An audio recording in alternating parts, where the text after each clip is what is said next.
Қайырлы күн, құрметті тамыз кеңесіне қатысушы ұстаздар. Сіздерді биылғы жаңа оқу жылының басталуымен құттықтаймын. Дендеріңізге саулық, отбасыларыңызға амандық, жұмыстарыңызға шығармашылық табыс тілеймін. Мен Қойлыбаева Гүлнұр Жаңабекқызы, Түркістан облысы Түлкібас ауданы Әлия Молдағұлова атындағы жалпы орта мектебінің қазақ тілі мен әдебиеті пәнінің мұғалімімін.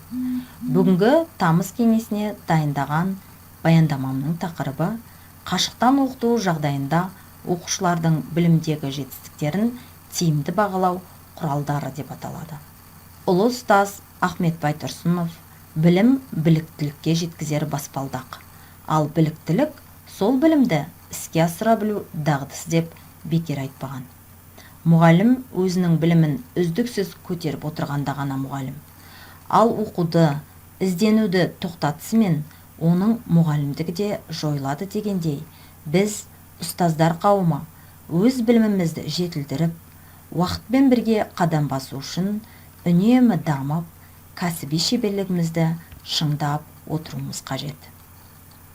Қазіргі еліміздегі жағдайға байланысты қашықтан білім беру технологияларын білім алушыларға қажетті білімді жеткізу және бағалауды жүзеге асырудағы мұғалімдердің атқаратын қызметінің маңызы орасан зор.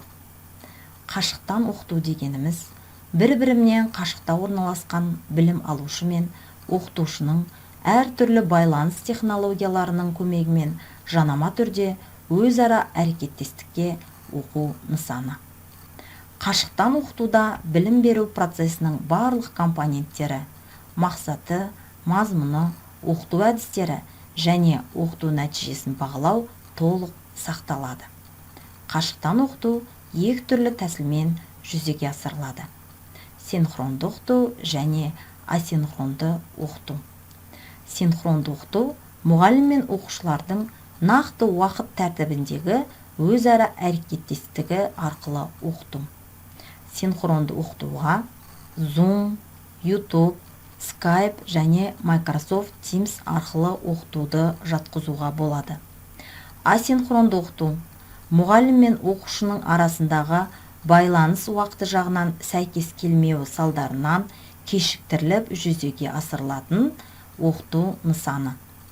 Асинхронды оқытуға Google Classroom, күнделік, Telegram және Білімленд оқыту платформасын жатқызуға болады.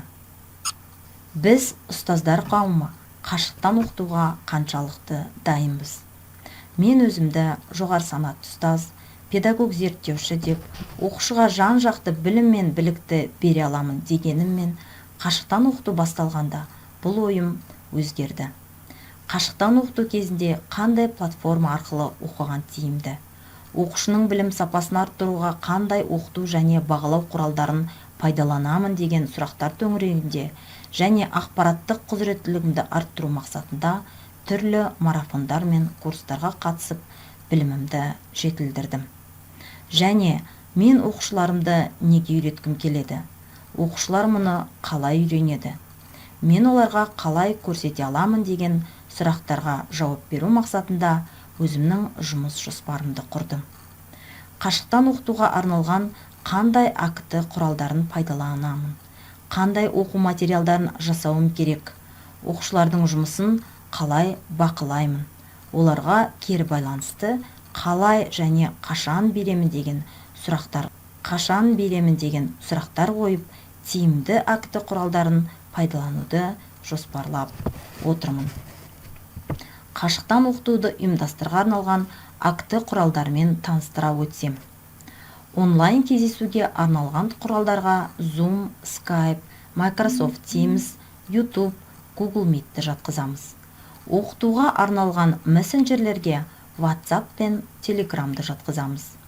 Контентті жеткізу, яғни оқушыларға тапсырмаларды жеткізу құралдары Prezi, Canva, Google таныстырымдары, Google Classroom, Screencast, Omatic. Яғни біз тапсырмаларды презентация түрінде, бейне сабақ түрінде жеткізуге болады екен. Мен өзімнің қашықтан оқытуға дайындау барысында Bandicam және Camtasia Studio бағдарламаларымен бейне сабақ түсіріп жүрмін.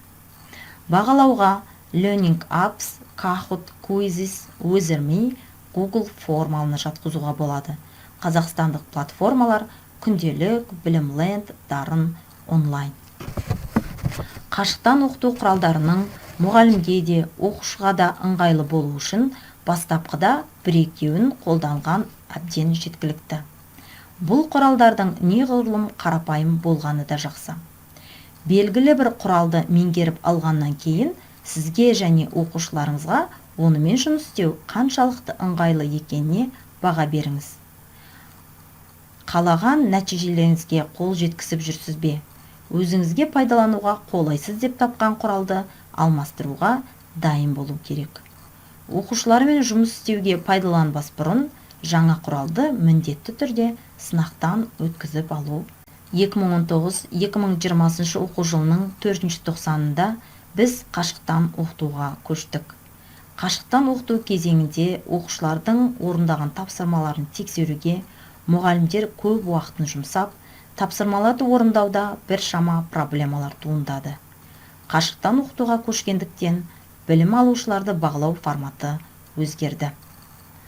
Біздегі негізгі проблема қашықтан оқыту барысында бағалау үдерісін жүргізу. Өзектілігі бағалауды ұйымдастырудағы туындаған қиындықтар, яғни қашықтан оқыту кезінде біздің бағалау форматымыз өзгерді. Енді осы проблеманы шешу мақсатында біз бағалаудың тиімді құралдарын қолдануды үйрендік. Бағалаудың құралдарын атап өткендей, Learning Apps, Mentimeter, Kahoot, Edpuzzle, Quizzes және Google форма.